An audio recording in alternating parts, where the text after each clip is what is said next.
मनोज जरांगेंनी केलेल्या भाषणावर छगन भुजबळ यांच्यावर जोरदार टीका केली। त्याचप्रमाणे त्यांनी सरकारवरही टीका केली।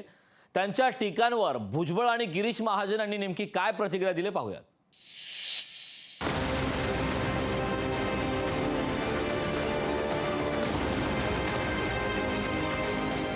मराठा आंदोलक जरांगे पाटलांनी मराठा आरक्षण मिळवून दिल्यावरच घरी जाण्याचा निर्धार केलाय। त्याकरता ते मुंबईत आझाद मैदानात उपोषणाला बसणार असल्याचं त्यांनी सांगितलंय। तसंच त्यांनी आपल्या भाषणात अन्न आणि नागरी पुरवठा मंत्री छगन भुजबळ यांच्यावर जोरदार टीका केली आहे। कोणी म्हणतं आमचे घर जाळले, कोणी म्हणतं आमचं हॉटेल जाळलं, आमच्यावर खोटा डाग लावलाय।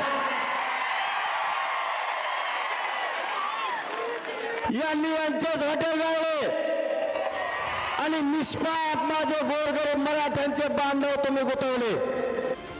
त्या भाषणानंतर छगन भुजबळ यांनी माध्यमांसमोर येत जरांगेंच्या भाषणावर प्रतिक्रिया दिली आहे। माझ्यावर टीका केली नसती तर त्यांचं भाषण झालंच नसतं असंही भुजबळांनी म्हटलंय। मित्र म्हणून सल्ला देतो, ते मला मित्र म्हणणार नाहीत, मानतच नाही, कारण खूप ते सारखं सारखं सारखं तुला बघतो तुला बघतो तुला बघतो तुला बघतो। छगन भुजबळ असल्या कोल्हे कुईला दाद देत नाही। छगन भुजबळ आयुष्यभर जे आहे अशा अन्यायाच्या विरुद्ध दादागिरीच्या विरुद्ध लढलेला आहे। त्याचप्रमाणे घरं जाळण्याचा आणि पाहुण्यांचं हॉटेल जाळण्याचा आरोपही जरांगेंनी भुजबळांवर केला होता। मात्र भुजबळांनी त्यांच्या या आरोपांना त्यांच्या शैलीत प्रत्युत्तर दिलंय।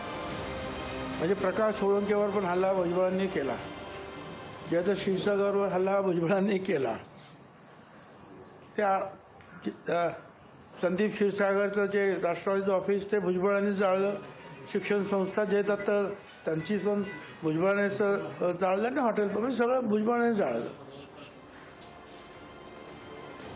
आणि म्हणे मराठ्यांना उगीच तुम्ही डाग लावला।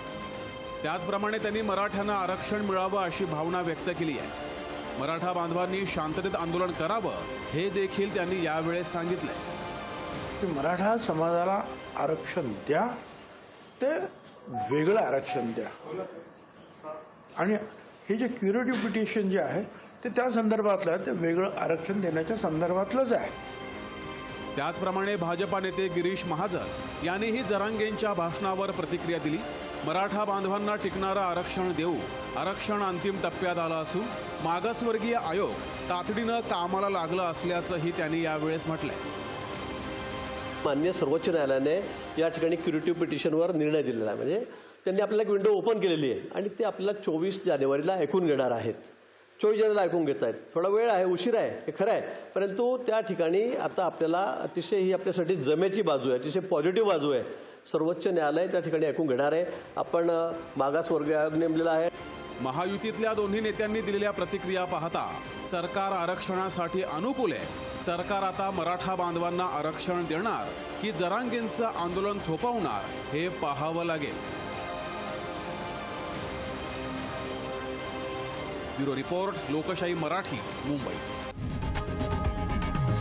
लोकशाही मराठी, ऐका, पहा, जागरूक रहा।